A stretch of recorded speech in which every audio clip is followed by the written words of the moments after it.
Ku bagak kayu ku pucik rumah nang. Itulah mual-mual parut dia, Mak. Yo anang makan tadi itu. Dah, dulu makan-makan ada minum ni kusnya kan. Jamu nama buyang gua. Hah?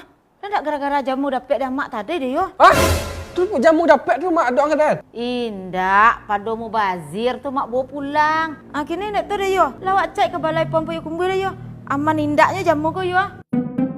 Lah salah lagi jamu wak nak wak pak. Cegok lo pucik bibir pak. Lah aman jamu ko pak tolong cek pak. Eko jamu belum terdaftar di Badan POM ya Deko. Kini harus hati-hati. Yang lah terbungkus ko, pastikannya lah ada izin edarnya dari Badan POM. Yang harus diperhatikan cek kemasannya. Kemasan harus dalam kondisi baik, tidak rusak, tidak robek. Kemudian cek label, baca informasi yang ada di labelnya. Cek izin edar. Pastikan produk lah ada nomor izin edarnya dari Badan POM. Dan ingat, izin edar ada sebagian yang fiktif. Untuk memastikannya, ada aplikasi namanya BPOM Mobile. Itu bisa di-download di Play Store. Kemudian terakhir, cek kadaluarsa.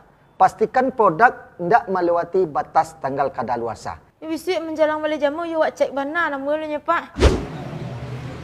Wah, mari dah. Mual-mual parut adanya jamu dia mak dia. Mak agih aja jamu. Dia nagih orang sekampung. Mak tubuh orang sekampung nama mana?